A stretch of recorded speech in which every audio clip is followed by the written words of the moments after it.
के रास्ते पर किसी ने नींबू मिर्च रखकर कोई तांत्रिक क्रिया की होती है और सुमन गलती से उस नींबू पर पैर रख देती है। पैर रखते ही उसका शरीर कांपने लगता है। अरे की हुआ बहू, तुम कांप क्यों रही हो?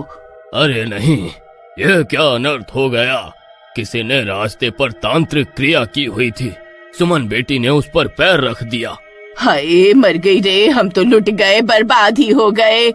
अभी तो डोली घर भी नहीं पहुंची थी और मेरी बहू पर किसने जादू टोना कर दिया। आय, अब क्या होगा? अरे माँ, तुम भी क्या इन अंधविश्वास में मानती हो? अरे ऐसा कुछ नहीं होता, चलो घर चलते हैं। फिर वो सब लोग घर पहुंच जाते हैं, लेकिन उन्हें नहीं पता था कि उनकी जिंदगी अब बदलने वाली है।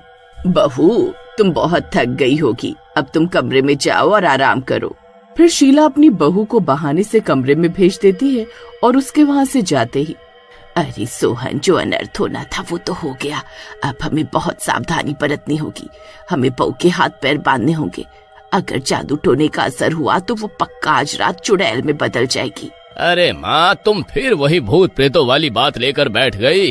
अरे मैं इन चीजों को नहीं मानता। फिर इतना बोलकर सोहन कमरे में चला जाता है। सुमन घूंघट करके बेड पर बैठी हुई होती है।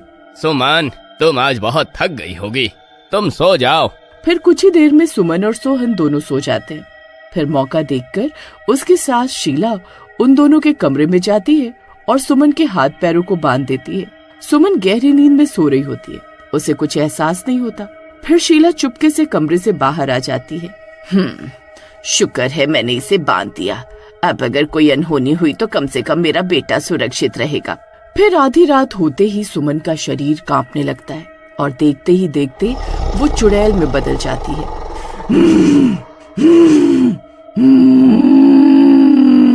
उसके गुर्राने की आवाज से सोहन की नींद खुल जाती है और वो डर के मारे बेड से खड़ा हो जाता है।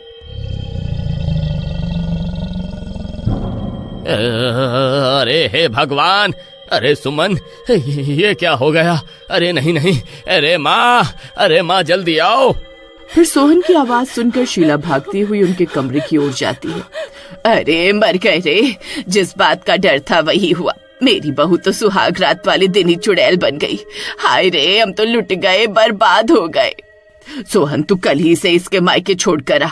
अगर ये यहाँ रही तो हम सबको कच्चा खा जाएगी। अरे नहीं माँ, तुम ये कैसी बातें कर रही हो? सुमन अब हमारी जिम्मेदारी है। इस मुसीबत से हमें ही निपटना होगा। ए बुढ़िया, खोल मुझे, खोल।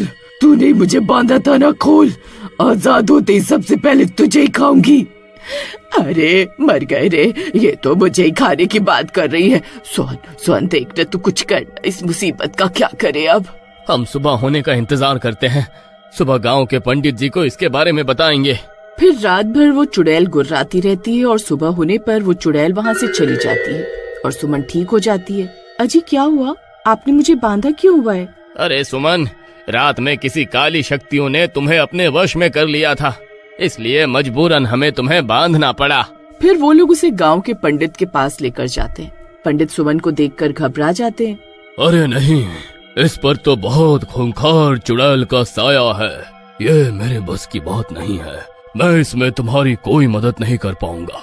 तुम्हें इसे बालाजी महाराज के मंदिर ले जाना होगा, वहीं तुम्हारी सारी परेशानियों का हल मिलेगा। फिर वो तीनों शाम की बस पकड़कर बालाजी महाराज मंदिर की ओर निकल पड़ते हैं। वो बस की पीछे की सीट बुक कर लेते हैं। सुमन, तुम आराम से इस सीट पर बैठ जाओ। सफर लंबा है, इसलिए अगर थकावट लगे तो लेट जाना। मैं ठीक हूँ जी, आप मेरी फिक्र मत कीजिए। अरे सोहन बेटा, वो रस्सी तो रख ली थी ना, हो सकता है आज रात भी हमें उसकी जरूरत पड़े। हाँ माँ, आप फिक्र मत कीजिए, मैंने सब सामान ध्यान से रख लिया है। उसी बस में 3 मनचले भी सफर कर रहे होते हैं। वो सुमन की आगे वाली सीट पर बैठे होते हैं। अरे हीरा भाई, पीछे तो देखो, कितनी सुंदर भाभी बैठी है। अरे ये नई नवेली दुल्हन लग रही है ना? हाँ भाई, लग तो रही है। देख कैसे चुपचाप बैठी है, लगता है अभी अभी ब्याह कराई है। यार, हमारी तो किस्मत ही खराब है। लगता है हम तो कुंवारे ही रह जाएंगे। फिर थोड़ी देर में रात हो जाती। सोहन और शीला की घबराहट बढ़ जाती है।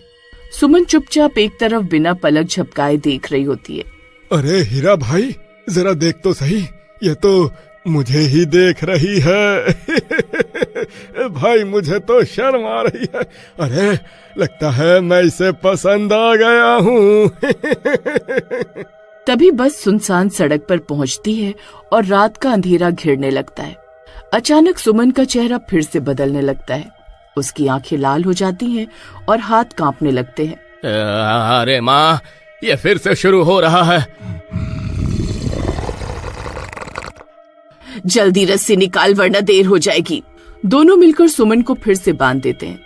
बस में बैठे यात्री घबरा जाते हैं। अरे ये क्या तमाशा है? इतनी सुंदर औरत और तुम इसे इतनी बेरहमी से बांध रहे हो। अरे भाई साहब, ये मेरी पत्नी है। इसके ऊपर चुड़ैल का साया है। कृपया कोई पास मत जाए। तभी सुमन गुर्राने लगती है। मुझे खोलो वरना इस पूरी बस को नष्ट कर दूंगी। अरे मर गए रे। अरे कमबख्तो, इस चुड़ैल को बस में लेकर कहाँ घूमने निकले हो? क्यों बाकी लोगों को मरवाना चाहते हो? अरे कालिया भाई, ये तुम्हें ही देख रही थी। अगर इसने रस्सी तोड़ दी तो ये सबसे पहले तुम्हें ही मारेगी। अरे नास मिटे। अरे शुभ शुभ बोल। अरे अभी तो मेरी शादी भी नहीं हुई है। तभी बस ड्राइवर को बस में चुड़ैल के होने का पता चलता है तो वो घबरा जाता है और बस रोक देता है। अरे भाई साहब, यह क्या मुसीबत है? मुझे डर लग रहा है। तुम अभी के अभी इस चुड़ैल को लेकर बस से नीचे उतरो। अरे नहीं भाई साहब, ऐसा मत करो। अरे इतनी रात गए इस जंगल में, हम कहाँ जाएंगे? भाई बस चलाते रहो, हमें बालाजी मंदिर पहुँचा दो। यही एक हमारी आखिरी उम्मीद है। अरे नहीं नहीं, मैं ये सब नहीं जानता। तुम्हें अभी के अभी बस से उतरना होगा। अरे नास बेटे, तुझे एक बार में समझ नहीं आता क्या? हमारा मंदिर पहुंचना बहुत जरूरी है। अगर किसी ने हमें जबरदस्ती बस से उतारने की कोशिश की, मैं इस चुड़ैल की रस्सियां खोल दूंगी। फिर उसके बाद जो होगा उसके जिम्मेदार तुम खुद होंगे। ये सुनकर सब लोग डर जाते हैं और उन्हें बस से नहीं उतारते। वो चुड़ैल गुस्से में गुर्रा रही होती है।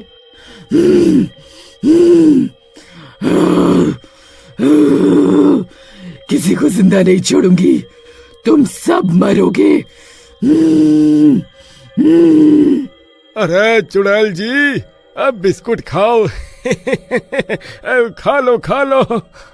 तभी चुड़ैल को गुस्सा आ जाता है और वो अपनी रस्सियां तोड़ देती है।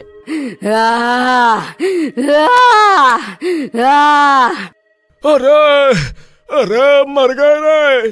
अरे ये नास मिट्टी चुड़ैल तो आजाद हो गई। अरे अब ये किसी को जिंदा नहीं छोड़ेगी भाई।